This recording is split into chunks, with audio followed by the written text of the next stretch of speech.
sense, though, because again, we all must be adaptable in order to grow, and to grow through what we go through. Right? We must be adaptable. We must learn from our mistakes, and we must uh, just continually change so we can move on to the next level of our lives. That the future, the next level of your life is going to demand a different version, an upgraded version of you. So let's change, my friends. Let's not change the.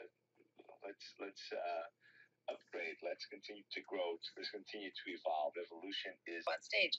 Coach Corn, yay! You're in early.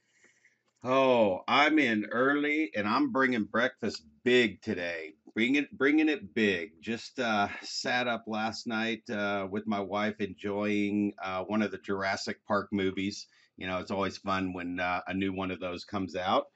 And I couldn't help but just hear the wisdom of Dr. Ian Malcolm speaking to me this morning as I read How Adaptable Are You? Mr. Jeff Goldblum, Bloom, if you've watched the movies. So I'm going to tie this to a little Jurassic Park since I've got it flowing through my blood here. So he's his one of the most famous quotes. Life breaks free. Life expands to new territories, painfully, perhaps even dangerously, but life finds a way. So I think about us, everybody in this room that comes to this stage and shares and how we are a little bit like Jurassic Park. And I just kind of grabbed a couple of words that stood out to me. So life finds a way. New territories. I mean, when you look at just the things that are happening in the new world today, not only like how business adapted to, COVID and stuff, but even think about just the online world and think of all the people that have become millionaires walking around their house with a camera and getting millions of people to follow them and watch them live their life online, and they're just making millions of dollars. That's a little adaptable, I would say, right? New territory, moving your life online painfully. So obviously, painfully in the dinosaurs was more painful to us when that dinosaur landed in New York or San Diego or San Francisco, wherever it was. But painfully, blazing a new trail. We've talked about it in these rooms. Failures, fail to success. It's not easy. So when somebody is making new life and creating new things that hasn't been done before, nobody's been there before. So it is definitely painfully. And then I like the word dangerously because one of the popular words right now in my world is who's a disruptor? Who's really disrupting your industry, your world, your whatever. And then I just kind of thought of something even way back, like going to the moon and space travel. I mean, how many spaceships have exploded, right? And we've lost people's lives. That's pretty dangerous that you're ready to get behind a rocket and blast up into the sky. But just dangerously being a disruptor in your market. So that's my little bit of Jurassic Park, just throwing the big old meat bone down on the table and making this a big hearty breakfast this morning. You threw down the gauntlet, didn't you?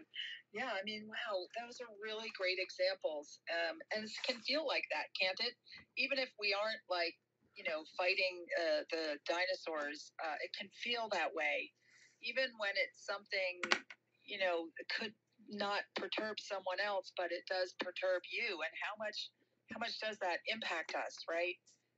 How much are we making? Well, here's another expression: a mountain out of a molehill. Um, and so we want to look at that and see how much power we're giving to circumstances outside of ourselves.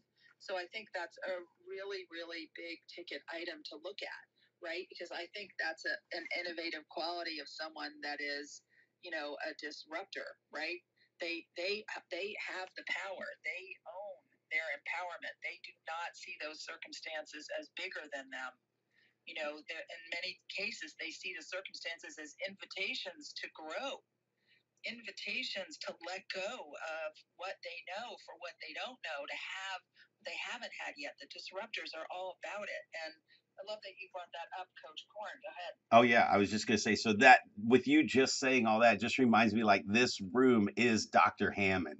We are here creating this life to just leave this room and go make it happen. So anyway, that was so fun that you added that. it's so true. I mean, this is my favorite part of my day. I am up early so that I'm ready to participate in here. Even when I was simply down below in the lounge, I came in and listened and learned and vented myself and practiced thinking, what do I know about this, even if I'm not up on stage? And I think that also giving our interpretations a good old run for their money is super important, because ultimately our interpretations can be the cage that prevents us from leveling up and that evolution that Tony talked about when he started, even with talking about Charles Darwin, that guy that brought up that concept of survival of the fittest. And if you think about it, each choice we make, right, each stroke of color that we place on our canvas basically becomes a part of a pattern and a part of our identity, and it forms the basis a lot of times for our subsequent actions and decisions, right? And so it's like, okay, since that's true, how do we uncouple ourselves to create bigger birth to dance? And I've got some ideas, but I want to hear if everyone else has some. So I'm